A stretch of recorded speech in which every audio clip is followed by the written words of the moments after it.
Hello everyone, Usha Pandit from the Mindsprings English teacher. Today I've got you a lesson called Symbols and it's from the Empowering English book 7. So why symbols? Why should we have a chapter called symbols? You never find them in any book, right? But it's very important for children to learn symbols properly, because as you go into the higher classes, poetry, short stories, texts, drama, all of these contain symbols by the truckloads. So people talk in metaphors, people talk in symbols, and if children are not used to reading symbols, they are going to have a rough time with those texts. The problem with these things is if you start explaining them, they lose their charm. So you need to teach them at the right age, when children are still curious, when children are still fascinated, they are ready to explore the range of symbols that there are, and allow them to crystallize some of these concepts so that when they meet them in a higher class, where they are already overloaded with a lot of work, the symbol is almost instinctive understanding. So that is why I do it in grade 7. Anything that is done in the books must be revisited, must be used in grade 8 and then 9 and 10, and in those classes they will naturally occur in poetry and in texts and in stories. You will find them. So it will be natural. So we need to start at least in grade 7 looking at symbols quite seriously, and it's very, very important. Unless we break down certain achievement parameters or certain success parameters that we expect children to have in the higher classes into their rudimentary skills and processes in the lower classes and practice them, they are not going to be competent. It's not going to happen overnight, and it's really, really hard and very, very trying on that senior school teacher to do all of this at once. So therefore, the chapter on symbols. So what do? So we are looking at symbols. One of the things that children need to know is that symbols are always a representation of a very big idea or something that is really so large that it cannot be contained in the text or in the poem. So the poem there is a small tiny little piece of paper, and it's got all these little words, 40 words, 50, 60 words written in it, right? Those words are hardly capable of moving us into cosmic spaces, into divine spaces, or into spaces where we marvel at maybe an idea of, let us say, something like God. Such a big idea. And how do you bring this large idea to children in the form of a tiny little poem which has got 40 words? And sometimes a symbol is not even a 40 words, a symbol is one word in those 40 words or 3 words in those 40 words that sit together and create this magic, right? So therefore, it's the big idea and it is represented in those small words. This is something children need to know. So let's look at one symbol which you can do with them so that they understand how it works, and then you can go on to the rest. So if you take a symbol like the cross, right? It's easy to draw a cross and then do a little mind map around it. So what are the connotations of this cross? So one of the most common ones is the Christian cross, isn't it? Christ and Jesus Christ. And if you further connote Jesus Christ, what does he stand for? So if you make Jesus himself a symbol, what does he symbolize? And you must get all these abstract words, abstract nouns like sacrifice and grace and forgiveness and eternal life All of this is what Jesus stands for. And when the cross stands for Jesus Christ, then the cross, just that word cross that comes in, takes on all the hues and all the flavors of the cross and brings it to the reader. That's what a symbol does. But there are others. It's not just a Christian symbol. So if you look, for example, at the red cross, that's got nothing really to do. I mean, you can have a sort of a connection that you can make, but the red cross is about hospitals and about nursing, and it's about healing and care and all of that. Positive symbol. So you look at symbols, you look at positive symbols, and you also look at positive connotations and you look at negative connotations. So that's still positive. But if you have a cross on every door that someone put in order to mark them for death, so those were the doors that were marked and they would be killed by the flood. So if you have a fable like that, or a story or a myth like that, then that mark for death becomes a negative connotation for the cross. Then you have angry. She was cross with me, right? Wrong. Cross. You mark a cross, you mark them wrong. And then you have the vampire killer cross. So the cross is supposed to be the garlic, and the cross and stuff like that is supposed to destroy vampires instantly. So there is a magical quality about the cross there. And then you have bear the cross. If you are bearing a cross, you are bearing a burden. And if you cross the floor, then you are changing parties. Like we have right now, politicians are crossing the floor. They are going over to the other party. And then you have crossroads of life. So you stand at the crossroads of life and you wonder, which way should I go? Should I take up engineering or should I take up medicine? Should I marry this girl or that girl? You are at crossroads. So there is a confusion there. There is a choice to be made. So that's crossroads. And then you have to go against someone, to cross somebody. You say, don't cross me, meaning I can be pretty harmful. Do not cross me, don't go against me. So that's what it means. So you've got so many meanings for this cross, and I'm sure there are more. If you actually think, if you delve into it, if you go and look into a thesaurus, or you go and look into, you search the internet, you're likely to get more on this cross. So one word, cross. Now you need to take all the positives and negatives and ask yourself, which one fits my poem, isn't it? But when I come across the word cross, I am not likely to take it at face value, which is just a cross or just Christian. I don't have to take it at just a simple level. I can take it at a much deeper level if I can connote it in my head. So that's the cross. Let's see what the book says. So the book says symbols, and it tells you that it's about understanding the purpose of symbols, learning about types of symbols, and identifying and categorizing symbols. So it's a pretty serious lesson on symbols. It's not just mind mapping a word, it's also looking at how can I mind map. All my books are about how to. How do I do this? How do I write? How do I think about an idea? How do I ideate? It's all about the how. All teaching is about how. And if you just give tasks, then you're asking them to do certain things without showing them the how. And that is likely to be going against all your success criteria. So remember that.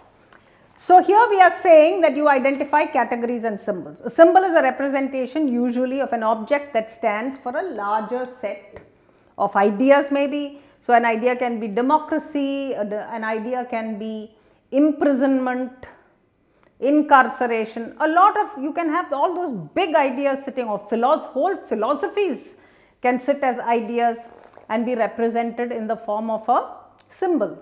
If you draw a swastika, a Nazi swastika, then it has huge negative connotations. But if you draw it the way the Hindus draw it, then it becomes auspicious and it becomes all things that are good, and therefore you have cultural connotations that are attached to symbols. So, a symbol is a representation in layers of ideas and meanings. A symbol is a simple way of suggesting a complex set of meanings by relying on associations, as I said, connotations or associations to that word that they create in the mind. So, let us take an animal symbolism. So, simple words like dog and lion. Now, animals are also symbols. If you look at that, I put animals there. Now, all those things that I put in little ovals around the board are all exercises that you could give children to do as symbols. They can do it in groups, they can do it by themselves, just single ones, and bring it back to share. There are several ways in which you can do these lessons. You can economize on time. You don't have to give all of them to all the students and burden all of them so that they are sitting and burning the midnight oil trying to do your homework. You really need to share work, share the task, and then share the learning, both. Okay? So, if you look at dog and lion, the common association, the dog and lion are two different animals. They are both mammals, and the lion is more powerful than the dog. Very simple, as I said, on the surface. Personal associations, so that is another category. One is a common association, the other is a personal association. Personal association is what you feel about it. The dog is a domestic animal, it is loyal, it is obedient. Lion is the king of the jungle. All the stuff that you have heard around you, that becomes part of it. The lion is associated with what? So, you look at also associations, you look at majesty, and you look at dignity, and you look at respect and pride, and the man of the house, all those kind of macho images that are attached to the lion, you look at that also. So, these categories give you a trigger to start looking at symbols from certain prisms or certain points of view that aid the process of getting your symbols done very quickly and very effectively. Then you have a linguistic and literary association. So, now this will be the usage of dog and lion in language. So, when you say he is a dog, you are being derogatory, aren't you? But if you say faithful like a dog, then you are being complimentary. Similarly, the lion has a very high place, but then the lion is also a predator, and you have all those associations that are there that walks around a dog's life, dog's day. So, all of these proverbs and idioms and literary associations that are associated with certain animals, sometimes they are very strong, those associations. Those you bring into play. Or you have stories like the dog and the mouse, the dog and the bone, and the lion and the mouse. You have stories like that that you have done as children that influence the way you start thinking in terms of animals. You have cultural associations. So, different symbols may have quite different messages. So, in Britain, for example, dogs represent devotion and faithfulness. In Islamic culture, dogs represent impurity. The snake is Satan for the Christian and is worshipped as Nagdev in India. The dragon is auspicious, and it is a water dragon for the Chinese, and it is a fire dragon, and it is a monster for the West. So, culturally, the simplest of things have different meanings and connotations, and they carry a certain amount of load which we must be aware of. Okay? Then you look at proverbs, you look at it from the prism of proverbs, you will get, when this is applied to human life, in a proverb like better to be a living dog than a dead lion. So, if you look at that, then you are like, wow, now that has its own spin, isn't it? You may agree or not agree, but that is a proverb that is fed to you, and you live by it very often. The lion and the dog become symbols that carry all the qualities of all that we have discussed above. So, this is what we do. So, you can have a mythological, a religious connotation. When you say culture, it is everything. Okay?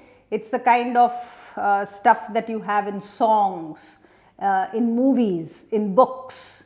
All of these come to bear on words as symbols. Whenever you do poetry, this becomes so critical. So the best critical appreciations are those that have interpreted symbols in all its richness and been able to present it to the examiner. Those are the ones that carry away your A+ grades. Okay. And then you come to the task. Now there's a matrix that's been given to you on the other side. So it's got a little column, and then it's got all the symbols that I've written there. You've got it there, and then it says common, personal, literary and cultural. You can add more, or you can take away the personal and you can give it another name. It doesn't matter. Don't sweat the small stuff. There's a tendency to treat it like the Bible. Treat it like a convenience, a book. A task is only as good as how much children understand and how well they do it. So you want to change the parameters a little bit, go ahead. But the important thing is that they start exploring some of these. So if you look at this, you'll see the rose stands for love and the skull stands for death.